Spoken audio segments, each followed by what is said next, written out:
جمہوریت کا بازار ہے صاحب، یہ جمہوریت کا بازار ہے صاحب، یہاں ضمیر بکتے ہیں، یہاں اصول بکتے ہیں، جو نہ بکے یہاں ضرور بکتے ہیں، یہاں سودا ایمان ہوتا ہے، سرعام ہوتا ہے، سر بازار ہوتا ہے۔ جناب ڈپٹی اسپیکر صاحب، ہم اس وقت جس ایوان میں موجود ہیں اس کا کام ہی آئین سازی ہے۔ We call legislators، ہم آئین ساز، قانون ساز یہاں پہ بیٹھے ہیں، ہم اس قابل نہیں ہیں، لیکن اللہ تعالیٰ نے، آپ کی توجہ چاہیے مجھے، اللہ تعالیٰ نے 25 کروڑ عوام کی طاقت اور اپنی برکت سے ہم میں استطاعت دی ہے کہ ہم اپنی ذات سے نکل کے اس سبز ہلالی پرچم اور اس بابائے قوم کی فرمودات کی روشنی میں اس ملک کو ملک بنا سکیں، جس کے لیے برصغیر پاک و ہند کی گلی گلی کوچے کوچے یہ نعرہ لگتا تھا کہ بٹ کے رہے گا ہندوستان اور بن کے رہے گا پاکستان۔ اور پاکستان کا مطلب کیا؟ لا الہ الا اللہ۔ تو لا الہ الا اللہ کا کیا مطلب ہے؟ جناب ڈپٹی اسپیکر صاحب، آئین کی یہ کتابیں جو ہیں یہ پاکستان چلانے کے لیے ایک مقدس ڈاکیومنٹ ضرور ہے، لیکن صرف ایک کتاب میں تبدیلی نہیں ہو سکتی، وہ قرآن عظیم الشان ہے۔ اس کے علاوہ ہم نے کبھی بھی یہ نہیں کہا کہ آئین میں تبدیلی نہیں ہو سکتی، قانون سازی نہیں ہو سکتی، because constitution is a living document.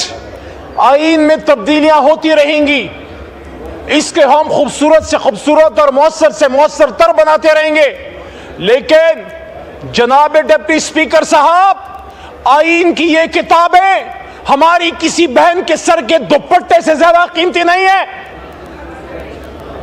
میں اپریشیٹ کرتا ہوں ملتان سے ہمارے ایک بھائی ایم این اے صاحب گیلانی صاحب کے برخوردار موسیٰ بھائی تھے شاید کل، انہوں نے سپورٹ کی وہ بات کہ اگر، اور میں آج اس ایوان کے سامنے یہ بات رکھتا ہوں کہ اگر خواتین کو اٹھا کے، خواتین کو اغوا کر کے بچوں کے سینوں سے پلاسوں کے ذریعے گوشت نوچ کے اور ان کی آوازیں ان کی ماں کو سنا کے آپ نے قانون سازی کرنی ہے، شرم کا مقام ہوگا۔ جناب ڈپٹی اسپیکر صاحب، میں نہیں چاہتا تھا میں نام لوں، لیکن تاریخ کی درستگی کے لیے ضروری ہے۔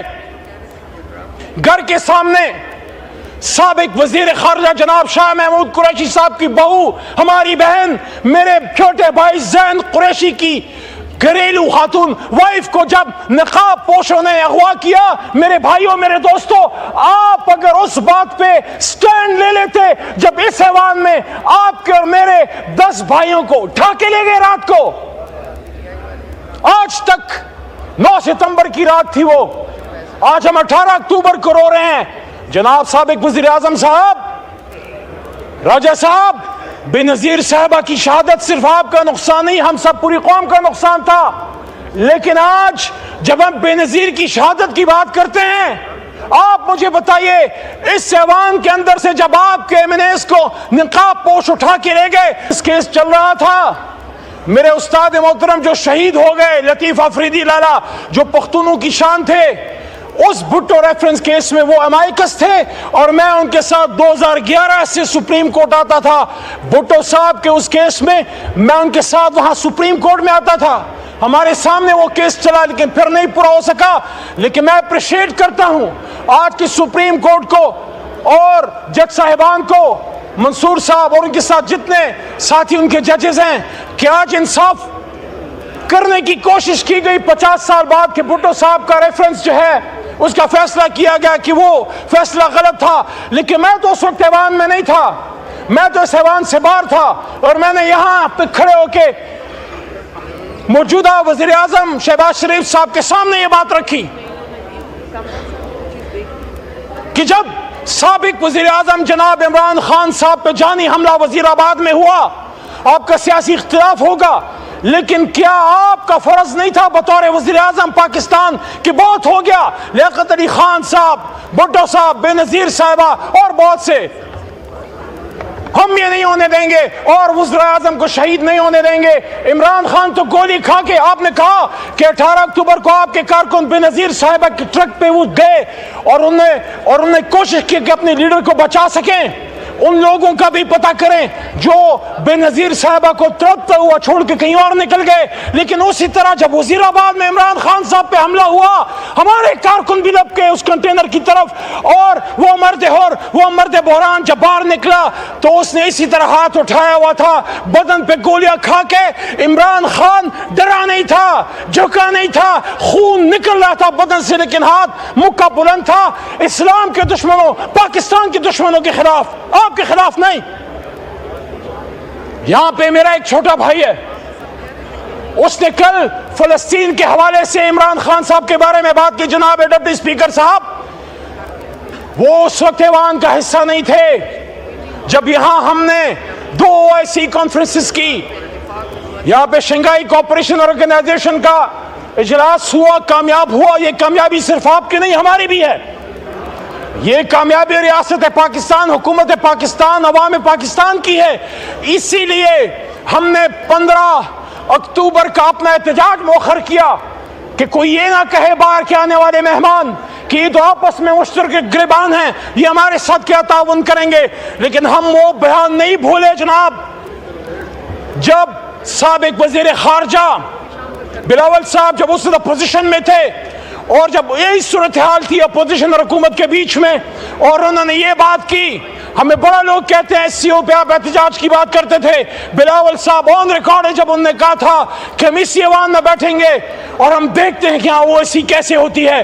لیکن ہم نے سمجھا، ہم نے اس کو درگزر کیا یا ہم نے اس کو نظر انداز کیا کہ جذبات میں ایک بات کی ایک نوجوان لیڈر نے۔ لیکن آج جب میرے سابق وزیر اعظم میرے لیڈر پہ بات ہوتی ہے، اس کے فلسطین کا سے کمٹمنٹ پہ بات ہوتی ہے، تو اسی ایوان میں سابق وزیر اعظم عمران خان نے یہاں پہ تقریر کرتے ہوئے، جب امت مسلمہ کی لیڈرشپ یہاں پہ بیٹھی ہوئی تھی، انہوں نے کہا، امت مسلمہ کی مردہ لیڈرشپ کو کہا کہ آؤ کھڑے ہو جاؤ، آؤ ایک اسلامک بلاک بناتے ہیں فلسطین کے لیے، کشمیر کے لیے اور امت مسلمہ کے لیے۔ کہاں تھے آپ جو آج سوال کرتے ہیں؟ اور اس وقت آپ کہاں تھے جب یہ آدمی جس کو آپ نے 450 ساڑھے 400 دنوں سے جیل میں ڈالا ہے، جس سے آپ ہمیں ملاقات نہیں کرنے دیتے، پورا نظام ایک شخص کی ایک سٹیٹمنٹ سے ڈرا ہوا ہے، پورا نظام ایک شخص کی طرف دیکھ رہا ہے کہ عمران خان کیا کہے گا۔